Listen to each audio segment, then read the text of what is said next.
With Zambia's political landscape having fewer women than men, on this edition of This Day, we feature a Zambian who's living in Norway.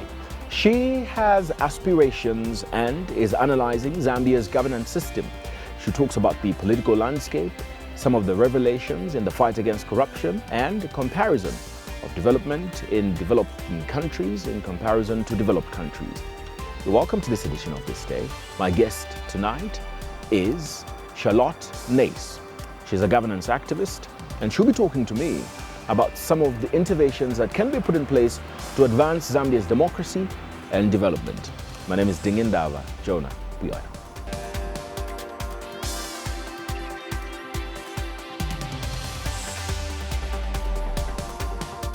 Welcome to This Day. Thank you so much for joining me on my show. Thank you very much. It's my pleasure. Thank you for hosting us. The first thing I want to say, and it's just a side note, is that it's the first time I'm hosting a woman on this show in a very long time. Right.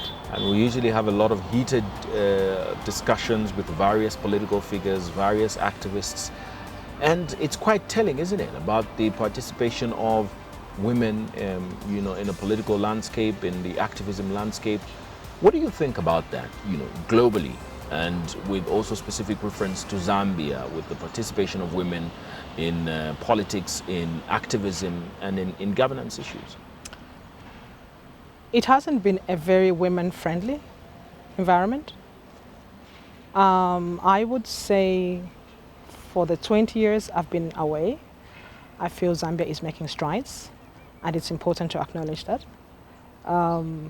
Why it hasn't been, it's because women have always been put behind, right?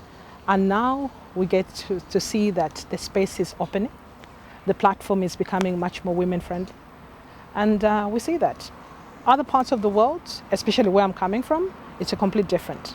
However, they still feel there's more, there's need for space for women participation. Mm-hmm.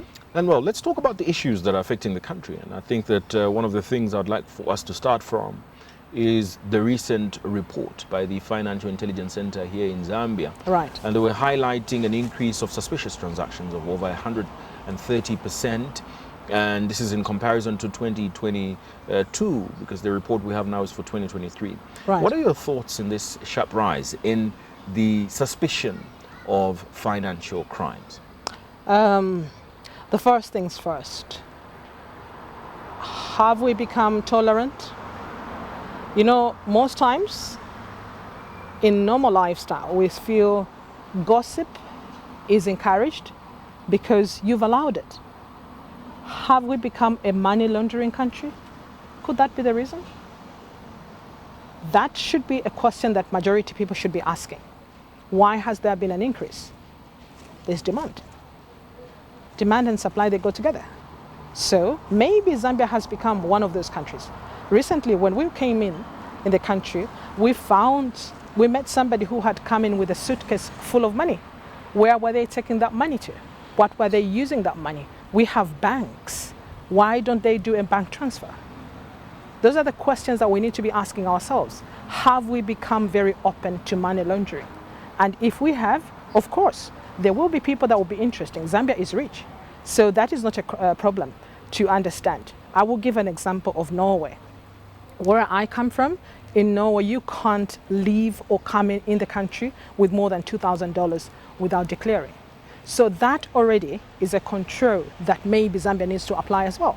That will prevent Zambia from having, when we read the report, because we have seen that the monies are not just coming in. We have seen big investment. We have seen with that tight liquidity. We haven't stopped spending big. Where are we getting this kind of money from?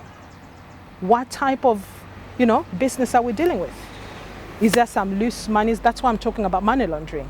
Because when ordinary people are saying there isn't money in circulation, but our spending is still big in some sectors, maybe that should be answering that question.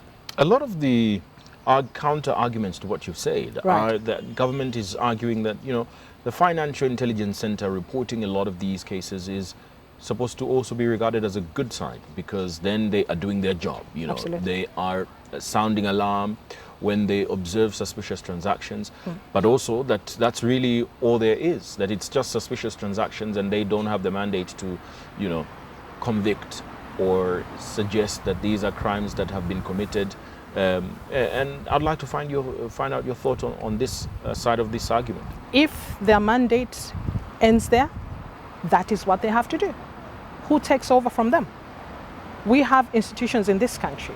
So if their job is to get us report where they have to show us these illegalities, that is what they have done. Who takes it up? Somebody else. We have institutions that have to now make use of that report, which is very important. So it's not like we are in the dark, we don't know. Somebody has done their job. And there's also, I mean, a lot going on at the moment. Most recently, one of the board members, or former board members of the Anti-Corruption Commission, Dr. O'Brien Garba, sounded alarm with regards to the Director General, who has since resigned from the Anti-Corruption Commission, on allegations of corruption, and has gone on to talk about some other high-ranking government officials. But let's focus a little bit on the ACC, because this is an institution that is entrusted with the responsibility to safeguard the interest of the country and fight corruption. What do you make of this latest revelation? So from the FIC, from that report, and then we have the anti-corruption unit, right? Is there a continuation? Are they doing the actual job? But now everything is in limbo, because Dr. O'Brien was sitting on the board before last week, and he makes it very difficult for the incumbent at the New Dawn administration, because they came in with their lips painted, we're going to fight corruption. But when we have an institution that is supposed to carry out, to further investigate all the illegalities that are happening, and then them are being flagged as being corrupt, then we are in a crisis. The dissolving of the board was it needed to be done, but we need another one like yesterday who carries on, because we need to bear in mind that the board are not the institution that are being, what Dr. O'Brien is writing about. There's an institution that is running the anti-corruption. Have we just left them like that? No, they must be investigated. I've been listening to a lot of radio programs and phoning in programs. Majority people are saying them too, the institution itself, they must be, investigated. We saw the Director General, he went. We don't end there. We need to push more. Maybe he actually needed to stay. Was it the best thing for him to go? Why did he go? He was mentioned in Dr. O'Brien's report. What happened there? So there's a lot of questions. Now, are we going to stop there? What is the president thinking? Not too long ago, when he was in opposition then, he talked about he was going to have an independent investigation, SEC, investigating these illegalities. Have we seen that happening really? Should the president push more, or is the president fighting corruption alone? So what has been found now, what is in the FIC? The FIC report seems to be hanging because we don't have the institution that we can actually trust. As long as they have not been investigated, as long as we haven't gotten the findings, then there's a question mark on the anti-corruption institution. But government is going to argue that the response from government has been quite speedy. The revelations are made and government makes decisions at very top level of the Anti-Corruption Commission. And they could argue that this is what the fight against corruption looks like, that they quickly respond when issues arise. And we need to commend the president for having done that. But now, isn't it over a week? We haven't gotten a new board. At least let's have a new interim board to work on this. This is very urgent for the president. The president has been talking about fighting corruption. And when his top people, the key people that are supposed to help him, and by the way, the anti-corruption unit is falling under the president. So when things are just hanging in the air, it gives room for speculations. So we need to see more action happening. It shouldn't just stop at dissolving. We want to see more action from the president. We need to see more people being suspended. This is what everybody's talking about, the phoning programs. The president needs to feel the mood right now. If we're going to fight corruption, we say we're going to fight corruption, let him get rid of the guys that are denting his name. They are denting his image. There's a lot that is said about his government. Right. And you've probably heard what people are saying about some of the officials serving in government, that some of them are soiled with corruption allegations, but some of them are incompetent. What do you make of these allegations? It is very unfortunate. The problem, we haven't gotten to a conclusion where some of these allegations have been tried. We read about them. We haven't gotten to see that some actions have been done. Recently, we have seen some big names being mentioned, but so far nobody has left to be fired. And that already in its own, leaves very, very little to be desired. As in, I wish more could be done so that the people can actually see that we're fighting corruption.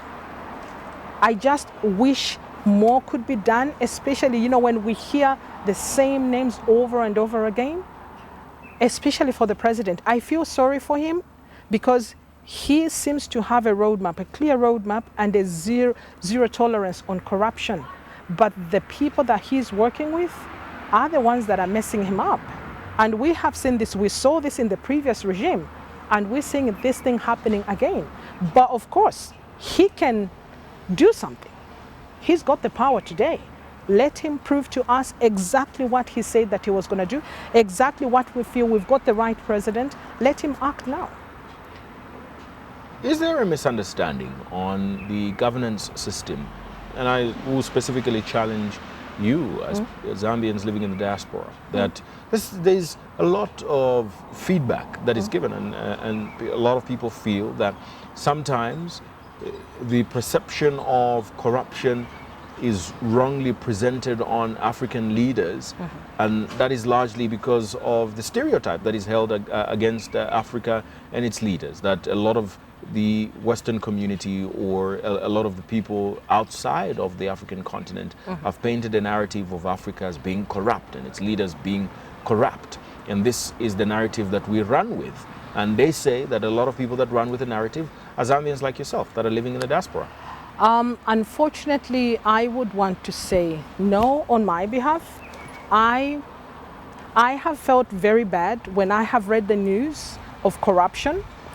I have also been mindful on my Zambian people that go out there to, let's assume I talk about you and then I say Jonah is corrupt. When I talk about Jonah being corrupt out there, they don't look at Jonah as you. They look at Jonah as being Zambian. So what am I doing? I'm actually denting Zambia than you yourself, right? And how, we have made a lot of pronouncements on the previous regime, how we have called them very corrupt. That already is denting itself. Zambia, we're denting ourselves. But it's not just Zambians in the diaspora. Remember that those countries out there, they are represented in this country. They read the news every day. It's in black and white. It's in black and white. We have had the current vice president of the US, when she was here, she gave out some money, or at least promised some money to fight corruption. We have indicated that we have been corrupt and we must fight it. So at least at some point, us Zambians, we have admitted to the world that we are corrupt. And we see how now the reports, how can we run away from such reports and assume people out there are assuming we are corrupt? There are so many things that link to us not being serious with our resources and how we prioritize certain things. But others could argue that even the countries that around the world, these developed countries have their own problems, and they have a fair share of corruption. Outside, for example, the Transparency International reports that says that a lot of the corruption that happens in underdeveloped countries is driven by people in developed countries, because you need money to be corrupt. You need money to exchange hands for, these reports to be made. And where is the exchange? From the developed countries. We need a mindset change, John. We need to realize that we are more than that. We need to realize, at a certain degree, we need to know how much can you just go out there begging for every little things. Sometimes you reduce yourself. You compromise your well-being, and people don't take you serious anymore. We have so much resources in this country. It's ridiculous that we have to go and beg. We need to do something. We need to start, generating income in this country. At some point, Zambia needs to do it itself. And that is the only way we're going to get that respect. As long as we need to go and beg for water, we need to go for little things, we'll never earn that respect. I would rather walk than, run, send a motor and be told all sorts of stories. There's a lot of dignity in doing it yourself. So Zambians must realize that only us are going to do it, and we're going to earn it. But as long as we misplace our priorities and we rush and we get, validation, acknowledgement, we'll always be abused because we don't know our worth. But there's a context in which African countries, Zambia included, are seeking aid. And the context is that these developed countries had a head start with regards to what the standard of development is. The reason why African countries have struggled as they have is because of influence from the developed countries. So they are responsible for a lot of the challenges that the people are facing. And it's in that context that, reparations must happen. And these reparations must be accounting for the poverty that partly was created by these developed countries, because they colonized a lot of these African countries. Absolutely. Absolutely. But you know what? Zambia is 60 this year. What is it that you and I don't know? What is it that, do you know how much Zambia has been educated in the last 20 years? For how long are we going to carry? Of course, we need to carry our history. Of course, we cannot forget where we're coming from. But we can't carry that on our shoulders and, go on and play victim over it. We can't. At some point, it needs to stop. We need to find ourselves dialoguing, and we need to show the people that we know what we want to do. One of the key areas that I have seen that is also creating maybe challenges where we have to all the time be seeking is, during campaign. Africa runs very, very expensive campaigns, political campaigns. You won't find that in Europe. I live in Norway. It will be as quiet, just like you can hear. Very quiet. But here, we spend the money we do not have. The question is, who is paying? And what's the price? It's Zambia at stake, right? And at some point, those guys need to return their money. It's a never-ending story. So if Jonah is going to run for office, Jonah will need to depend on somebody to fund his campaign. If I'm going to run for campaign, the same thing. Why can't we for once stop this? You see how much money the last 3 months before an election, Zambia goes completely berserk when it comes to campaign. Where do we get this money from? Who is paying? Isn't that global though? Isn't that global? That no.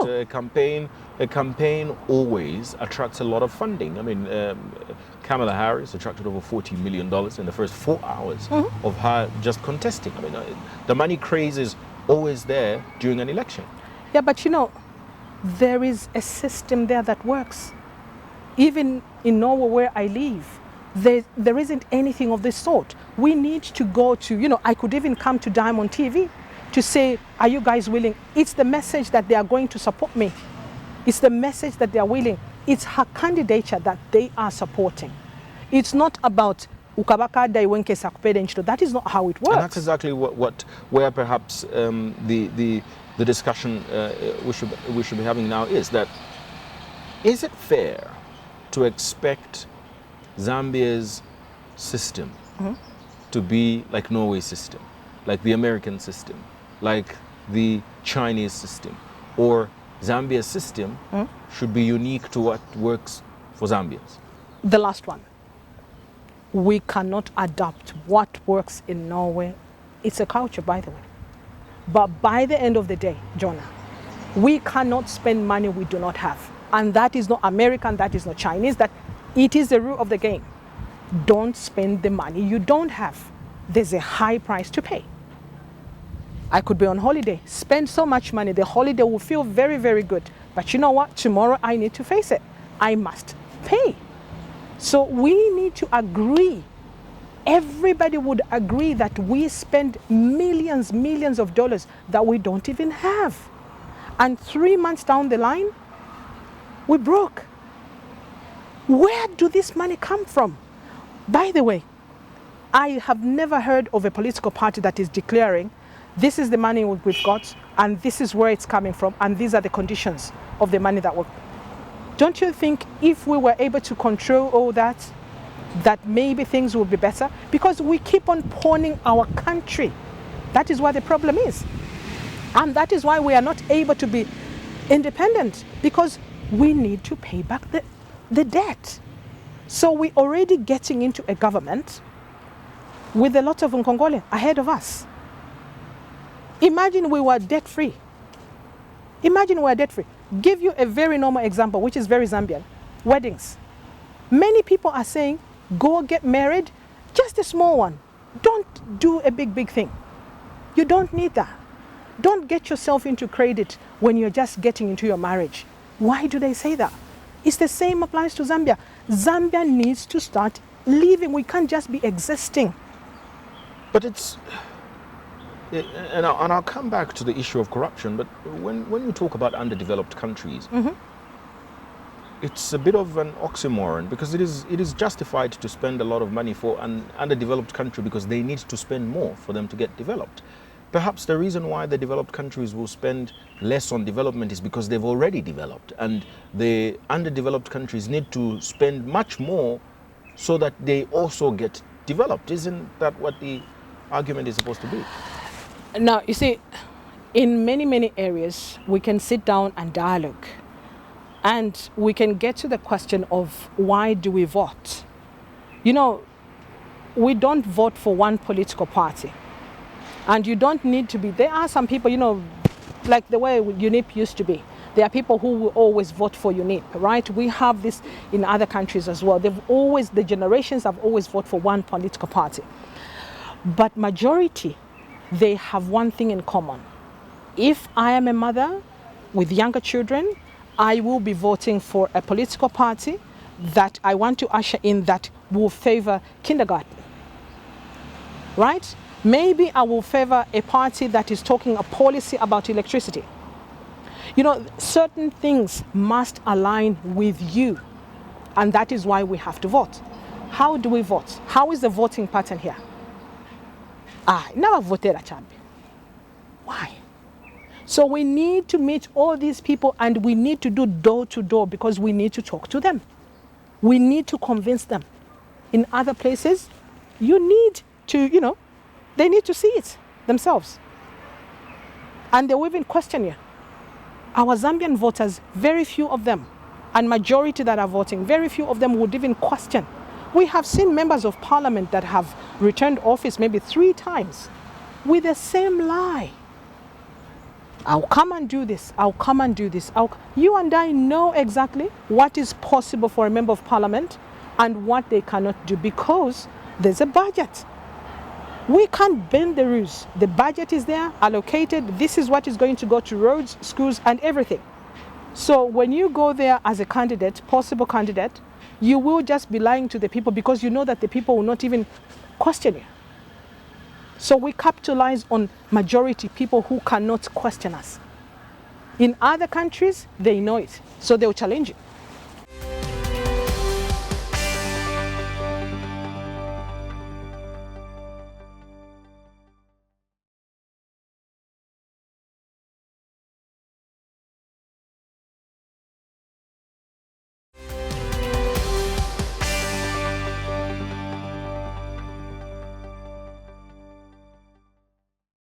A lot of some stakeholders, President HH himself says that he has only been in office for just about 3 years. Right. And he says that it is not possible to undo the damages that have been made to the system for donkey's years, and they need enough time to convert these challenges and find these solutions. Is this not a justified argument that President HH is advancing, that they need a bit more time for these problems to finally be sorted out? Zambia needs to go digital. There are certain things, it's a yes and no answer. There are short term and long term. Long term, when we digitalize, it will be very difficult for majority to, to loot. When it comes to the short term, there are things that they need to put in place immediately. I mean, Mr. President promised us that he was going to fight corruption, and he's made it very, very possible, very easy for us to believe. As children in a home, we do get scared by the sense of leadership, the parents that we have in a household. What are the rules that are being applied, and how flexible are you? So that would also apply. When we are stern, when we see people being punished for crimes that have been very, very open out there, I think that will be sending a signal to say, here we are talking serious business. And of course, transparency. Because here we're talking about integrity.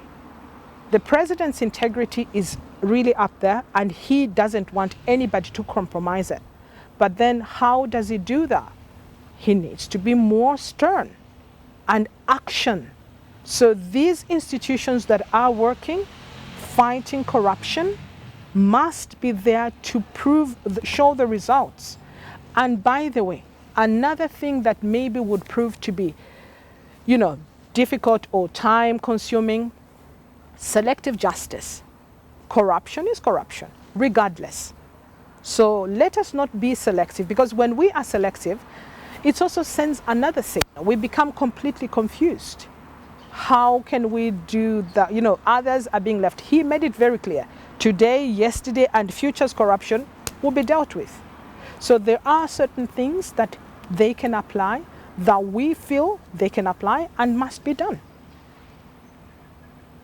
One of the strategies that government has employed to protect resources, recover resources, is for some of these resources to be forfeited, and this is using the Forfeitures Crimes Act of 2010. And this means that the government and its law enforcement agencies can agree with some people that may have been involved in graft to forfeit some of their, forfeit their proceeds of crime, and be left free. What do you think about this strategy? We talked about the money laundering. When I was coming at the airport, when my husband told me about what we witnessed, he saw of somebody coming in with a suitcase full of money, that already for me would agree with that. Why does it qualify that we can actually, there's a forfeit of crime or proceeds of crime? Personally, I feel investment that you can't explain suits for that. And why now I'm able to see it very clearly? It's because I see that there's a loophole. Money is coming in. So when it comes to that, I mean, Right. there is a regulation. $10,000 can't come into the country or leave the country unless it is declared. So that would signify that the system is working. The fact that they're able to find people, with those kinds of money. I will tell you, Jonah, that the airport need to be manned differently. We have seen how other countries are at the airport. Having those personnel standing there and be checking those suitcases, I don't think that is the best way to do it if we're going to fight corruption. If we even going to, to control what comes into the country, I think we need to digitalize it. We need to have big cameras. When we pass I normally carry food when I'm going home, and I'm like, oh, they should not stop me, because we have those security dogs by the airport, and then we have the customs police as well. And you have just these cameras around you. You know, just by passing there, you're like, I'm not carrying drugs, it's just food from home. I need to get out with this food. That is going to help Zambia.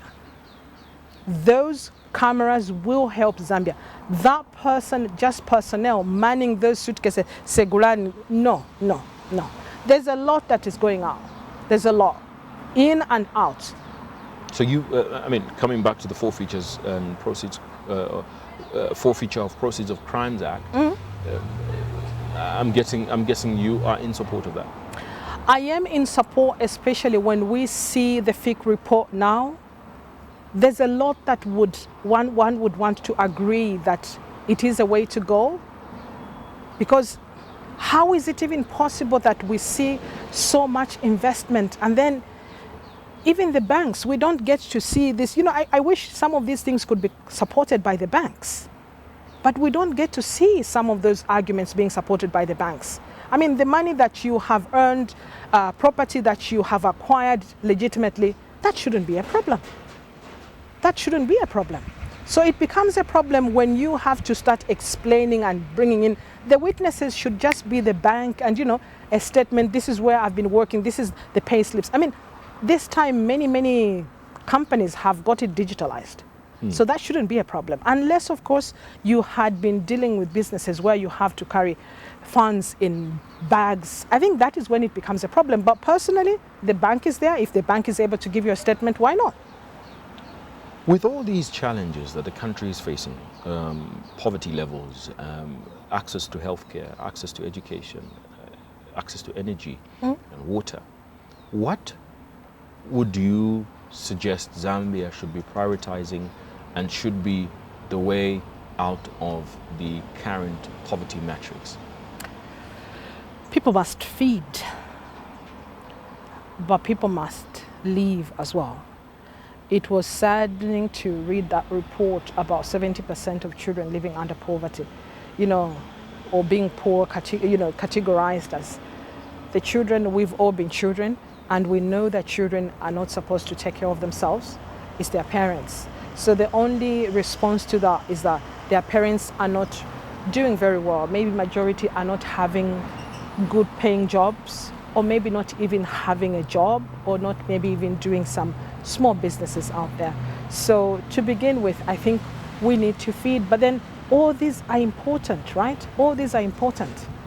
But then at the moment, we also need to help. I'm a big advocate of taxes. I see a lot of businesses, I don't know how many of them are taxing, are paying taxes to the government, because the government need to be making money for it to be able to, to help. We have seen that now they are giving out food coupons, which is very positive, right? But that food coupons, I think, could even be bigger. The hampers could be bigger if the government had something that is happening. I'll give you a good example that happened in Norway during COVID. Majority businesses, they got some money after the COVID, because their businesses had lost a lot of revenue, right? But as long as they were registered and they pay taxes, the government had to give them something, a compensation. And we would want to expect that as well. But we can ask from a government if we are also helping the government. So we should love the government that much, our government of Zambia, that we are able to pay some taxes, and the government can also, try to channel some funds and see how best they can assist its citizens. Yeah. And I would like to find out some of the policies that that should be put in place for Zambia to be developed, and that's effectively what my question is. We need to generate. We can't entirely depend on mining. I think we need to diversify. We need to channel our energies in. Zambia has got arable land. We need to start being Africa's food basket, not just Zambia's food basket.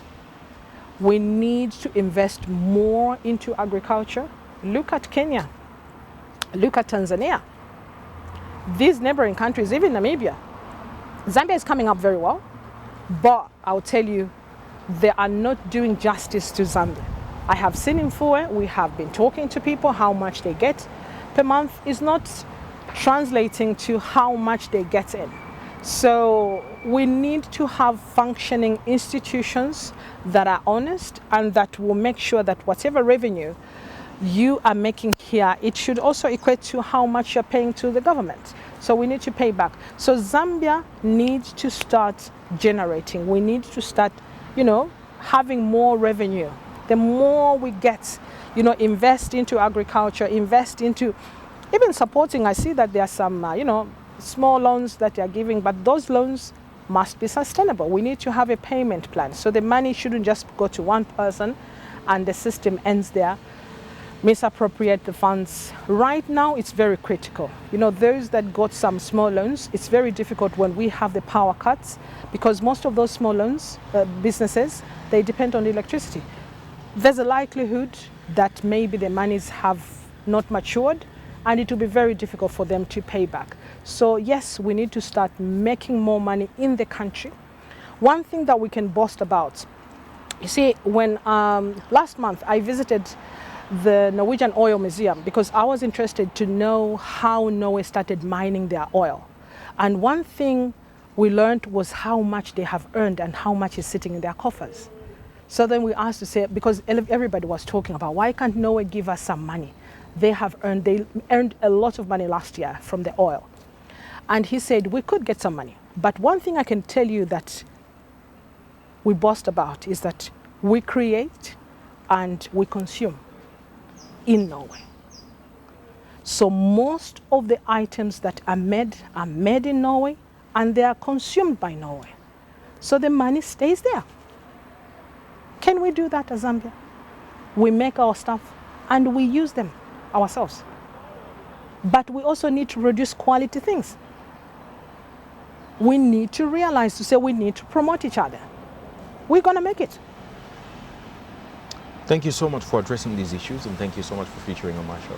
Thank you very, very much. Thank you. It was my pleasure.